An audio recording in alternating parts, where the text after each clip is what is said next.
आपका इस आंदोलन में बहुत बहुत अभिनंदन और बहुत बहुत स्वागत है। वैसे तो ये सर्वदलीय है, लेकिन अगर अच्छा होगा कि हम लोग कहें कि ये हजारीबाग का आंदोलन है और हजारीबाग का जिले का एक एक आदमी इससे प्रभावित होगा और आने वाले समय में एक एक आदमी इससे जुड़ेगा भी। गलती आप किसकी भी कह लीजिए कि योजना केंद्र सरकार की है, हम कहेंगे कि भाई राज्य सरकार ने जमीन का अधिग्रहण किया, गलती उसकी भी है, लेकिन ये सच्चाई है कि चाहे केंद्र की सरकार हो, राज्य की सरकार हो, लेकिन भोगना हजारीबाग जिले के लोगों को ही पड़ेगा। अगर हम लोग देखें एक अमूमन जो आज अखबारों के माध्यम से आया है और अगर नियम कानून का अवलोकन करें तो 20 किलोमीटर के दायरे के लोगों को लगभग 3,000 रुपया सालाना इस पर जो है छोटे गाड़ी पर टैक्स देना पड़ेगा। क्या ये उचित है?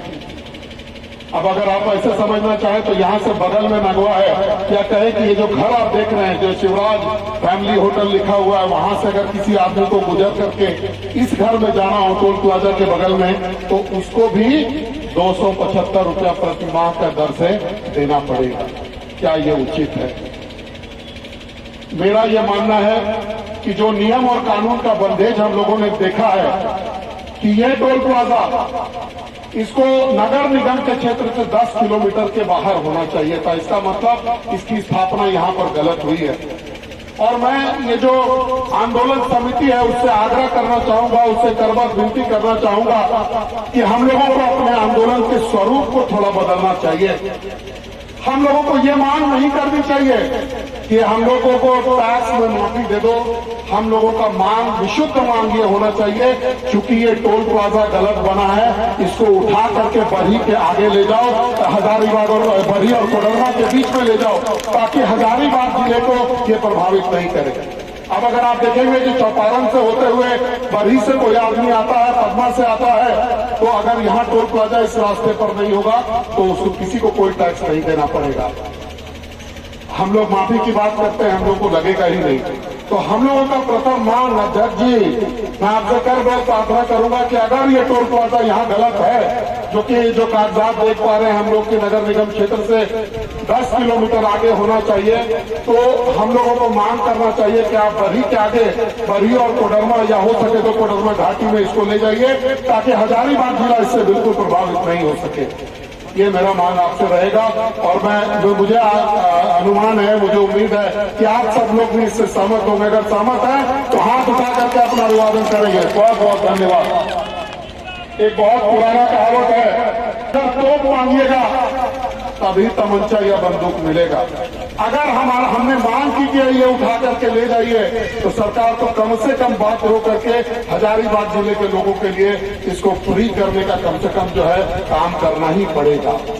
मैं आपके इलाके का जनप्रतिनिधि हूं, पूरी संवेदना रखता हूं और आपसे वचनबद्ध हूं कि आने वाले विधानसभा सत्र में इस मामले को, चूंकि ये मामला यहां से डिसाइड नहीं हो सकता है, राज्य से ये डिसाइड नहीं हो सकता है, ये जाना पड़ेगा केंद्र में ही। मैं यहाँ की सरकार को बाध्य करूंगा।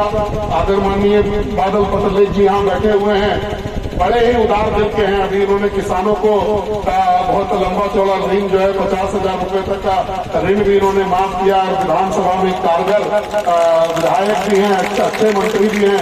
आप देख पा रहे होंगे कि विनोद छोटनागपुर का दौरा ये पूरी तरह से बहुत तेजी से कर रहे हैं। तो तमाम किसान भाइयों की ओर से, हालांकि इनका वादा था कि 3 लाख करेंगे, मुझे उम्मीद है कि आगे भी 50,000 तक जो इन्होंने ऋण माफी किया है, इसका इनको बहुत बहुत बधाई देता हूं।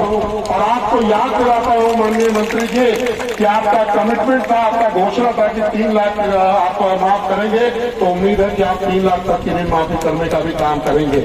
तो मैं माननीय बादल पत्रलेख जी से भी आग्रह करूंगा कि हम लोग का समर्थन करें और हम लोग अपने सांसदों को, झारखंड में जितने भी सांसद हैं उनको भी जगाएंगे और उनसे भी बात करके इस मामले को दिल्ली तक ले जाएंगे और इसका निराकरण करेंगे।